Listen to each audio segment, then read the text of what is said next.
just watching a live stream over at my buddy Regan's channel, Transforming the Darkness. She hit on a lot of good things today. She talked a bit about the collective consciousness, what I refer to sometimes as the cloud. This idea that we are in contact with the divine, all of us, and also in like a collective, like a cloud that sort of all the thoughts go into, all the ideas go into. And in the same way, you can pull these ideas out. And I think through that, a lot of times it's also where, you know, gifts can come from, like talents and things like that. Like you see those prodigy kids that like the kid just knows how to play Beethoven at like 9, but it's inexplicable. Like there's no way he could have learned it, yet he knows it. I believe that's connected to that. Like that, it comes from that. You know, you can gain boons from it and ideas and thoughts about things. Sometimes it's hard to explain, but me and one of my friends that live here were talking about it because he's going through the same thing kind of I've been going through it. We've both been going through it kind of at the same time, having a lot of the same experiences together with, you know, demonic entities and stuff like that. And he was saying, like the same thing I say. It's almost like, you know, we'd be talking and he'd be explaining a concept or an idea, and he would just start saying something. And then, you know, time would go by and he's like, I don't know how I know that. I just kind of knew that. I'm like, I know what you're talking about. It's like these things weren't placed in you. They were kind of always there. You kind of always knew them. Like you're not learning things in a sense, even if you're taking it from the cloud, because you're part of the cloud. The cloud's part of you. We're part of the same consciousness. It's more like you're remembering something because you have all the information. You know, it's written like on your DNA. It's inside you. To every question, every answer. So it's not so much learning it, it's just recalling it. Like recall. There's a lot of computer terms that kind of match up to what the experiences that's going on here. I use them all the time just now, like cloud, you know, recall. Others that I can't think of right now. Well, those are two. But I mean, in the way I talk about like reality generation, imagination being the back end of reality, which gets confusing to people because they think it has to do with manifestation in a way where you could like imagine a pile of cash or something. That's not how it works. I don't think you can, I mean, probably through black magic you could do something like that. And even then it would come to you in a roundabout way. You can't like imagine something and have it, you know, appear in front of you.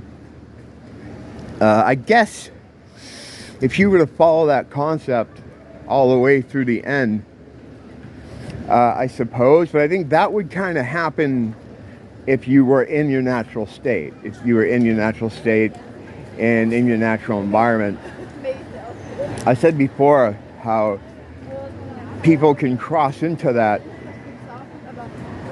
area or dimension and get a glimpse of it, sometimes through using hallucinogenic drugs, DMT, which I've never done, and some other things. Ketamine could probably get you there, but I don't suggest doing that either. But there are ways to pierce that veil through your transmitter to that other realm, which is your pineal gland, from which a lot of stuff comes from. And that's why all the creeds are always obsessed with it, you know. The Pinecone imagery that you see on a lot of stuff and all those old, like, esoteric kind of occult symbolism. Pinecone represents the pineal gland, which is kind of like your little antenna that can reach into or allow you to perceive that other realm from which I believe we come from, or that we're naturally part of. But yeah, she was talking about how when you get feelings about something, it could be because the overall collective is kind of overriding the way you think about stuff, and that in turn makes people feel the way they do, or it influences the way they do. Another thing she mentioned too is that how for her every year is the best year of her life. And I've been saying this for a while now. Like, before all this stuff started happening for me, it was just fucking despair, man. You know, because you spend a lot of time trying to figure out what exactly it is you're supposed to be doing, or what you want, or what the point is of anything, the goal of anything is. And you're also told simultaneously that, you know, what you do is meaningless, and you are meaningless, and you're just a little insignificant nothing on this fucking rock hurling through space, going, of course, like they always say, billions and billions and millions. It's like the little kid thing, you know. They always try to tell you these crazy high numbers so that you feel small and insignificant, and I couldn't possibly have any control over that. Those are really big numbers. You know what I mean? That kind of shit. So you're constantly pumped up with this idea, or deflated with this idea that you're nothing. And they have to do that. Because essentially what you are to them is, it's like mice, right? They're the mice, and you're like a giant elephant, and they have you in a very flimsy cage and in very flimsy chains that you can break out of any time. But you think you can't, through the way you're conditioned and what you're told, what you're constantly told, in perpetuity, over and over again. Like, is the right word there, in perpetuity? I mean, I know that means with no end, but I don't think that's the one you want to use there. Anyway, you're constantly told that you're weak, you're small, you're nothing. When they're the weak, they're the small, and they're the nothing. But they've convinced you that this bamboo cage you're in is going to keep you, the elephant, stuck where you are. When, you know, all you have to do is have the right kind of mindset, and you can flip their card table.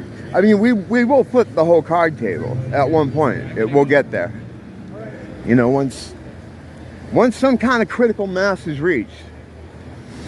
I think critical mass, as far as getting new people to join the collective, it sounds like a cult now, so people to wake up to the idea of what's really happening.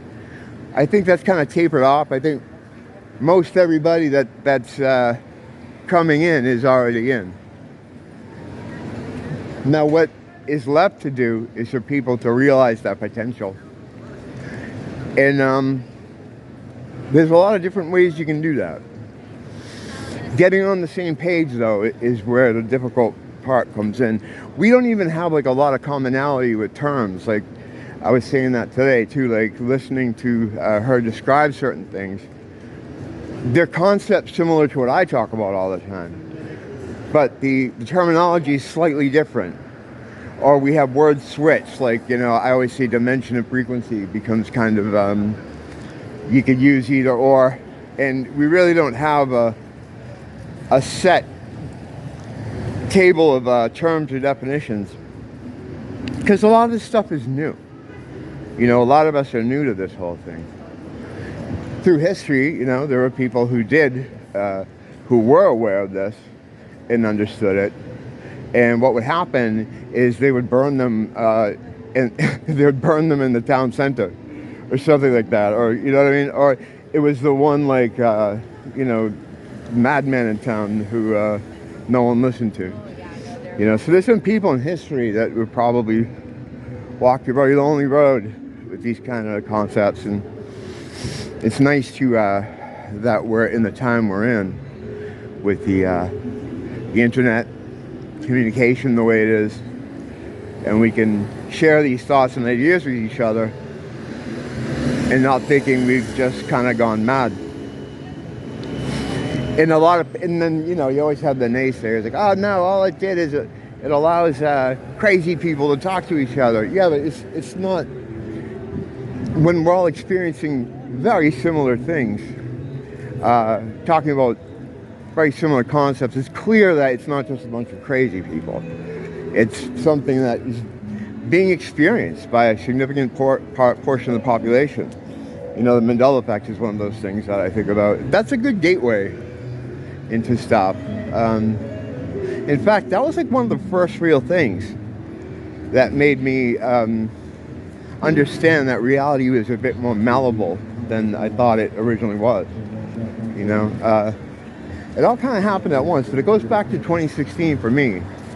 And that's also where there was a bump in the Schumann resonance. The Schumann resonance is the Earth's kind of dial tone, like the kind of, it's like a dial tone, like a bass sound, like a bass setting for the Earth energy, you know?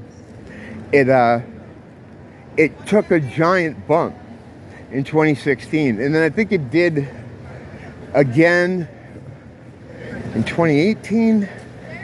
I haven't looked at that in a while. I had a friend that was really into that. She was really into keeping track of that. It has nothing to do with the blue dot. That's something else, but it's kind of similar. The blue dot is the thing that's supposed to gauge the emotional disposition of the feelings of the world as a whole.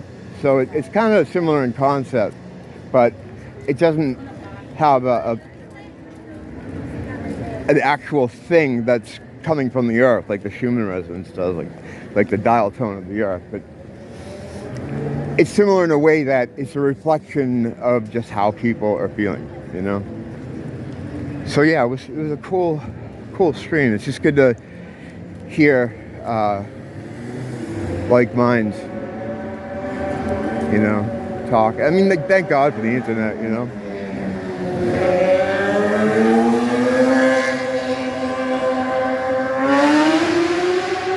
Uh-oh, badass coming through. Badass coming through. It's like, but dude, it's like you're gonna come to a red light. You're gonna come to a red light. And then, what was all that for? But it's just people look for attention, man. Everybody's screaming for attention constantly all the time. It's kind of sad. It's kind of sad. No one likes, no one's happy. You know, they just want, look at me. Everybody's crying out for attention. You see that here a lot. That's all that happens here. But yeah, thank God that you can go on the internet and talk to people who are having the same experience, like-minded folks who you can share this stuff with. Because you're not going to get that out here. That's for fucking damn sure. Don't blame the teacher. Blame the school.